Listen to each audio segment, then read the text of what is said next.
March 18th, 1925. 1 o'clock in the afternoon. Annapolis, Missouri. Population 800.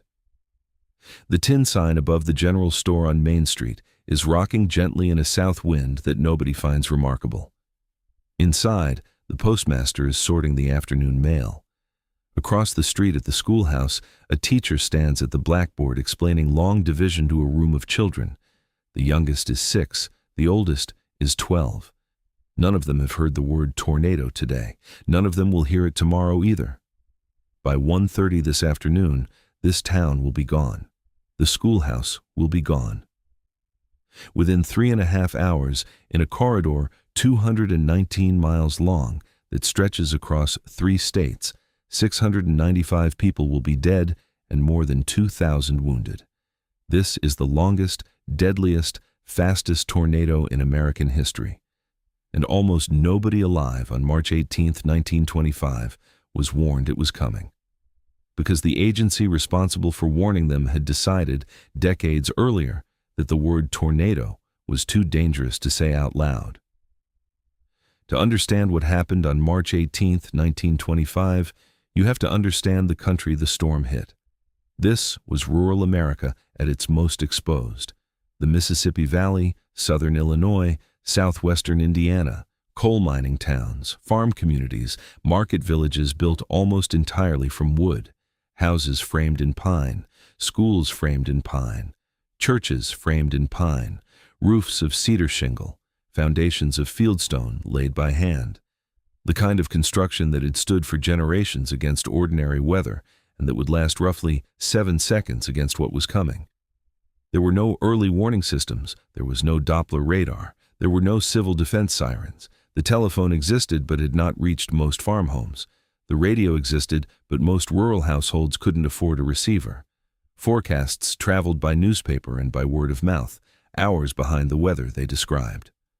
On the morning of March 18th, the forecast that reached the towns in the storm's path read this way: rains and strong shifting winds. That was it. Rains and strong shifting winds. Not the truth. Not what the meteorologists at the United States Weather Bureau already suspected. Not the word that would have sent every family in southern Illinois into a root cellar by noon. The Weather Bureau had a rule. It was an old rule. It had been written into the agency's operating procedure in 1887 and was still in force on March 18, 1925, and would remain in force for 13 more years. The rule was simple. Forecasters were forbidden from using the word tornado in any public forecast. The story of why begins with a man named John Park Finley. In the 1880s, Finley was a captain in the United States Army Signal Corps. The agency that handled weather forecasting before the Weather Bureau took it over in 1890. Finley was the first person in American history to study tornadoes seriously. He collected data on thousands of storms. He published the first systematic catalog of tornado occurrences. By 1884, he had developed what we would now call a forecasting system. He could identify with surprising accuracy the conditions that produced tornadoes. He could issue warnings hours in advance. He believed those warnings would save lives.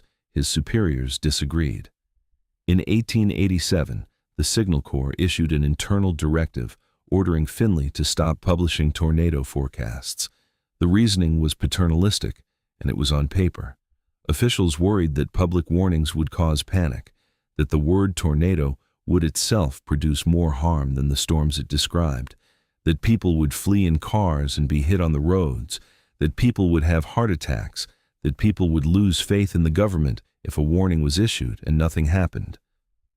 So the order came down. Tornado warnings were discontinued. The word tornado was removed from official forecasts.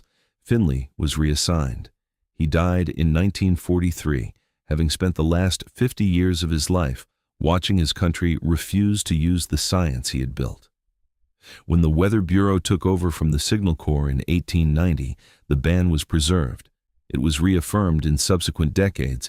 It was still in force in 1925. The result was that on March 18, 1925, the most dangerous tornado in American history, formed over a country whose government had decided it was safer not to mention the threat by name. 1:01 p.m. Reynolds County, Missouri. A small farming community called Ellington. A dark mass forms in the southern sky. Witnesses later describe it not as a funnel, but as a wall, a churning vertical line of cloud and debris stretching from ground to sky. There is no spinning cone. There is no clear shape. There is only a black wall moving north-northeast. Fast. Eyewitnesses on porches in Ellington stop to watch. Some go inside, some don't. The atmospheric conditions that produced the storm have since been reconstructed by meteorologists. A massive low-pressure system was moving across the Midwest. Cold, dry air from the north was meeting warm, humid air from the Gulf of Mexico. The temperature gradient was extreme. The wind shear at altitude was extreme. Every ingredient required to produce a long-track tornado was present, intensified, and aligned. The storm forms. It touches down at 1:01 p.m. It will not lift again for 3.5 hours. Within minutes, it is moving forward at 62 miles per hour, faster than most automobiles of the era can travel on rural roads. It is up to 1 mile wide. Its winds, never directly measured because no instrument capable of measuring them existed in 1925, are estimated by modern meteorologists to have exceeded 300 miles per hour. It is, by every metric, the strongest, longest, and fastest tornado ever recorded on American soil. And it is heading for towns whose residents have been told to expect rains and strong shifting winds. 1:30 p.m., Annapolis, Missouri. The proprietor of the general store hears it before he sees it. A sound witnesses across the storm's path will later describe as 1,000 freight trains. He looks out the window and sees the south wall of the building disintegrating. There is no time to take cover. There is barely time to register what is happening. The general store ceases to exist in approximately 4 seconds. Across the street, the teacher is still at the blackboard. The schoolhouse roof lifts away. The walls follow. Children are killed where they sit. Annapolis, a town of 800, loses 90% of its buildings in less than a minute. The tornado does not slow. It crosses into Bollinger County. It destroys the village of Leodana. It destroys the village of Beale. It destroys farms and barns and silos and grain elevators that have stood for 50 years. It does not deviate from its path. It does not weaken. It moves in a straight line, north-northeast, at a speed that allows no town to respond and no traveler to outrun it. At 2 p.m., it reaches the Mississippi River. The Mississippi at that point is nearly a mile wide, heavy, dark, the kind of natural barrier that should slow most weather systems and exhaust most storms. The tri-state tornado crosses it in approximately 3 minutes. On the Illinois side of the river, where the bluff rises 200 feet above the water, residents of the small town of Gorham look up to see the storm climbing toward them. Within 90 seconds, every building in Gorham is destroyed. 34 people are killed. The tornado is now in Illinois. It is gaining strength. 2:34 p.m. Murfreesboro, Illinois. Population 12,000. The county seat of Jackson County. The largest town in the storm's path. It is a coal town and a railroad town. The Mobile and Ohio Railroad runs straight through the center. Brick storefronts line the main avenue. The Longfellow School sits on a quiet street 6 blocks from the rail yard. School is in session. The afternoon bell will ring at 3 p.m. The afternoon bell does not ring at 3 p.m. The tornado hits Murfreesboro at 2:34 in the afternoon. It is 1 mile wide when it arrives. It enters from the southwest and tears a path directly through the heart of the town. The Mobile and Ohio Depot is destroyed. The downtown business district is destroyed. The city water tower collapses. The rail yard, including dozens of freight cars and 4 locomotives, is lifted and scattered across half a square mile. The Longfellow School takes a direct hit. The schoolhouse was a 2-story brick building. It was considered sturdy. It was considered safe. It was where parents sent their children with the assumption that their children would be returned to them at the end of the day. When the tornado finishes with it, the building is rubble. 17 children are killed where they sit at their desks. Others are buried in the wreckage and dug out alive over the following hours by neighbors using their bare hands.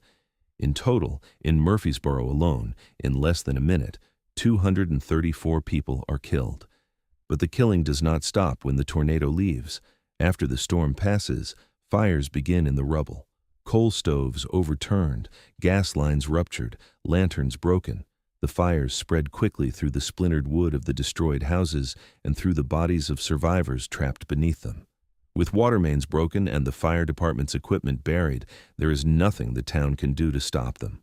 The fires burned for 3 days. Of Murfreesboro's 234 dead, an unknown number, historians estimate dozens, were alive after the tornado and died in the fires that followed, trapped under the wreckage of their own homes, listening to the flames approach, unable to move, unable to scream loud enough to be heard. When relief workers arrive the next morning, they cannot count the dead by walking the streets. They have to count by walking the lots, house by house, family by family. How many lived here? How many do we account for? How many are still in the rubble? Murfreesboro will never recover. The town's population in 1925 was 12,000. 100 years later, it is roughly 7,000. 3 p.m. DeSoto, Illinois. Population 600. A railroad town 12 miles east of Murfreesboro. The DeSoto Public School building is a brick structure on the edge of town with classrooms across 2 floors. School is dismissing in 15 minutes. The tornado arrives in 8. The brick walls of the school cannot withstand the force. The second floor collapses onto the first. The first floor collapses onto the basement. Inside the building, dozens of children are at their desks waiting for the dismissal bell. 33 of them are killed. It is the deadliest single school disaster in American history at that time. In total, 69 people die in DeSoto. Most of the town is leveled. The bodies of the children are recovered and laid out in rows in the field beside what used to be the school, covered with bedsheets borrowed from the surviving houses. The tornado does not stop. 3:25 p.m. West Frankfort, Illinois. A coal mining town of 15,000. The men of the town are mostly underground when the tornado strikes, 800 feet below the surface, in shafts that the storm cannot reach. They survive. Their wives and children, in homes above them, do not. When the miners surface at the end of their shift and discover what has happened to their town, the scene is one that men who fought in the trenches of the First World War would later describe as worse than anything they had seen in France. Entire neighborhoods reduced to splintered wood. Entire families erased. The miners walk through their own streets and recognize nothing. 148 people die in West Frankfort. The tornado continues. 3:35 p.m. Parrish, Illinois. Population 270. Of those 270 residents, 22 are killed in the next minute. The town is essentially destroyed. The survivors, looking at the ruins of every home and every business they owned, make a collective decision in the days that follow. They do not rebuild. They leave. 100 years later, Parrish, Illinois exists only as a name on old maps. The fields where it stood are corn now. 4 p.m. The tornado crosses the Wabash River into Indiana. It is now in its 4th hour on the ground. By every meteorological precedent, it should have lifted long ago. Tornadoes do not last this long. They cannot. The energy that sustains them dissipates. The atmospheric conditions that produce them shift. They lift. They touch down again. They fragment. They die. This one does not. It tears across Posey County. It destroys the village of Owensville. It strikes the town of Princeton, Indiana, and kills dozens. It moves through Pike County and weakens finally, sometime around 4:30 p.m., dissipating in a forested area near the town of Petersburg. It has been on the ground for 3.5 hours. It has traveled 219 miles. It has crossed 3 states, 4 major rivers, and dozens of towns. It has killed 695 people. It is the longest tornado track ever recorded, the longest tornado duration ever recorded, the largest single tornado death toll in American history. And it produced, between roughly noon and roughly 4:30 p.m. Central Time, more confirmed deaths than any single tornado in any country anywhere in the world before or since. By 5 p.m., the sky over southern Indiana is clearing. By 6 p.m., the families of the dead in towns from Annapolis to Princeton are searching the wreckage of their homes for the bodies of their children. The Weather Bureau's response to the tri-state tornado was a single technical report. It described the storm. It cataloged the damage. It did not, at any point in any document in any subsequent statement, acknowledge that the agency's long-standing policy of refusing to use the word tornado in public forecasts had cost lives. The chief of the Weather Bureau did not resign. The policy did not change. For 13 more years, until 1938, the Weather Bureau continued to forbid forecasters from issuing tornado warnings or using the word tornado in public statements. Storms hit. People died. The agency declined to learn. The ban was finally lifted in the late 1930s, and even then, not because of public pressure or political reform, but because the United States Army Air Corps demanded it. The Air Corps was losing aircraft to thunderstorms that meteorologists had identified as tornadic, but had been forbidden to describe accurately. After 2 air bases in Oklahoma were struck by tornadoes in 1948, the modern tornado warning system was finally developed by the military, not by the Weather Bureau, and a full 61 years after John Park Finley had originally proposed it. Nobody at the Weather Bureau was ever held accountable for the deaths of March 18, 1925. Nobody was fired. Nobody was demoted. Nobody, on the official record of the United States government, has ever connected the names of the agency officials in 1925 to the names of the 695 people who died in towns whose forecasts had warned them only of rains and strong shifting winds. Today, if you drive south on Illinois Route 149 from Carbondale to Murfreesboro, you pass through what is, on a quiet afternoon, an ordinary stretch of southern Illinois farmland. There are markers if you know where to look. A small stone outside what used to be Longfellow School. A weathered plaque at the DeSoto Cemetery where the children are buried side by side. A field outside Carrier Mills where the town of Parrish used to stand, with no marker at all.